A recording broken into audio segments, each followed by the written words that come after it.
अस्सलाम वालेकुम। Last time हम लोगों ने जो पढ़ा था टॉपिक वो हम लोगों ने पढ़ा था एक्सट्रैक्शन ऑफ मेटल स्टार्ट किया था। और एक्सट्रैक्शन ऑफ मेटल में हम लोगों ने एक्सट्रैक्शन ऑफ मेटल के दो स्टेप्स पढ़े थे, एक रोस्टिंग और दूसरा हम लोगों ने स्मेल्टिंग पढ़ा था। उसके बाद तीसरा हमारे पास आता है बेजिमराइजेशन। मेनली जो हमारा टॉपिक चल रहा है वो हमारा चल रहा है मेटलर्जी का। और मेटलर्जी का हम लोगों ने पढ़ा था कि मेटलर्जी के मेनली तीन स्टेप्स होते हैं: concentration, extraction of metal and refining of metal. तो सबसे पहले हम लोगों ने कंसंट्रेशन पढ़ी थी। कंसंट्रेशन ऑफ और के कंसंट्रेशन के तीन मेथड्स थे हमारे पास। पहला था हमारे पास ग्रेविटी सेपरेशन, दूसरा फ्रोथ फ्लोटेशन एंड तीसरा इलेक्ट्रोमैग्नेटिक सेपरेशन। उसके बाद सेकंड स्टेप जो मेटलर्जी का था वो था extraction of metal from the concentrated और। तो उसके हम लोगों ने पढ़ा था कि एक्सट्रैक्शन ऑफ मेटल जो था उसके तीन स्टेप्स थे: roasting, smelting and bessemerisation. Roasting and smelting हम लोगों ने पढ़ ली है। तीसरा स्टेप हमारा रहता है बेजिमराइजेशन का। तो बेजिमराइजेशन आज हम करते हैं। बेजिमराइजेशन में हमारे पास होता ये है कि हमारे पास एक फर्नेस होती है स्टील की, which is known as Bessemer furnace, और इसको हम बेजिमर फर्नेस कहते हैं। और बेजिमर फर्नेस में हम लोग जो है उसकी बॉटम से हॉट एयर एंटर करते हैं। और इसके अलावा ये कि बेजिमर फर्नेस जो होती है ना, ये टिल्ट कर सकती है किसी भी डायरेक्शन में।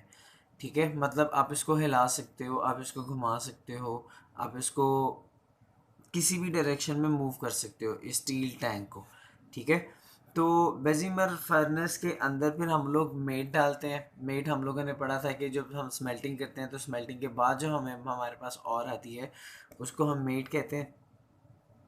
तो उसको फिर हम क्या करते हैं कि उसके अंदर स्मेल्टिंग के बाद जो और आती है उसमें फिर से हम लोग सैंड ऐड करते हैं, रेत डालते हैं। और रेत डालने के बाद हम उसको बेजिमर फर्नेस में डाल देते हैं और उसको हॉट एयर नीचे से देते हैं, जिसकी वजह से उसमें टेम्परेचर काफ़ी ज़्यादा हो जाता है। ठीक है, और टेम्परेचर ज़्यादा होने की वजह से फिर उसमें रिएक्शंस होते हैं। जो आयरन सल्फाइड होता है वो ऑक्सीजन से रिएक्शन करके आयरन ऑक्साइड बनाता है। और आयरन ऑक्साइड उस सैंड के साथ सिलिकॉन डाइऑक्साइड यानी रेत के साथ रिएक्शन करती है, और उससे रिएक्शन करने के बाद फिर स्लैग बना देती है। FeSiO3 स्लैग बन जाता है और आयरन जो है वो अलग हो जाता है। स्लैग लिक्विड फॉर्म में होता है, बीइंग लाइटर ये ऊपर फ्लोट करता है। ठीक है, और दूसरी तरफ अगर हम देखें जो क्यूप्रस सल्फाइड होता है वो ऑक्सीजन से रिएक्शन करती है, क्यूप्रस ऑक्साइड बनाता है, साथ में सल्फर डाइऑक्साइड रिलीज होती है और फिर वो क्यूप्रस ऑक्साइड रिएक्शन करता है रिमेनिंग क्यूप्रस सल्फाइड से, और हमारे पास कॉपर मेटल बन जाती है। और साथ में सल्फर डाइऑक्साइड, मतलब इसकी सल्फर उतरती है, इसकी ऑक्सीजन के साथ लग जाती है, सल्फर डाइऑक्साइड गैस बन जाती है, और साथ में कॉपर के एटम्स रह जाते हैं एंड कॉपर एटम्स आपस में मिलते हैं एंड कॉपर मेटल बना देते हैं। सो ये हमारे पास था और से मेटल को अलग करने का तरीका। अब कॉपर, इसमें बेजिमर फर्नेस का इतना हाई टेम्परेचर होता है कि कॉपर जो होती है वो लिक्विड फॉर्म में होती है।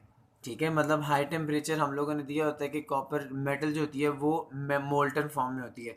कॉपर भी लिक्विड फॉर्म में होती है इसके अंदर, और स्लैग भी लिक्विड फॉर्म में होता है। तो कॉपर बीइंग मेटल वो नीचे आ जाती है, क्योंकि कॉपर मेटल हैवी होती है तो वो नीचे आ जाती है, और स्लैग बीइंग लाइटर उसके ऊपर आ जाता है। ठीक है, फिर हम कॉपर को अलग कर लेते हैं और स्लैग को अलग कर लेते हैं। फिर कॉपर को हम लिक्विड कॉपर को हम लोग फिर अपने मुख्तलिफ सांचों में डाल लेते हैं। उसे किसी भी तरह की शेप अगर हमने देनी हो तो उसमें फिर ये होता है कि उसमें से अब ज़ाहिर है जब कॉपर मेटल बनी है तो सल्फ़र डाइऑक्साइड गैस भी बन रही है उसके साथ। तो जब हम लिक्विड फॉर्म में ये निकालते हैं बाहर, कॉपर मेटल को जब हम लिक्विड फॉर्म में बाहर निकालते हैं सांचों में, तो उसके अंदर से सल्फ़र डाइऑक्साइड गैस के बबल्स निकल रहे होते हैं। ठीक है, लिक्विड कॉपर में से। और कॉपर फिर उसी तरह ही सूख के और मतलब ठंडी होती है, और ठंडी होके फिर वो हार्ड हो जाती है और उसकी सरफेस पे बबल्स के निशान बन जाते हैं। वैसे ही जो सल्फ़र डाइऑक्साइड गैस निकल रही थी उसके फिर निशान आ जाते हैं उस पर। और फिर इसी वजह से हम उस कॉपर को कहते हैं बिलिस्टर कॉपर।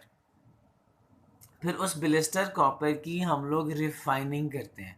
ठीक है, रिफाइनिंग हम किस तरह करते हैं? एक्सट्रैक्शन हम लोगों ने कर ली। हम लोगों ने पढ़ा था मेनली कि हमारे पास जो मेटलर्जी उसके 3 स्टेप्स हैं ना, एक था हमारे पास कंसंट्रेशन ऑफ, और दूसरा extraction of metal from the concentrated, और एंड थर्ड हमारे पास था रिफाइनिंग ऑफ मेटल।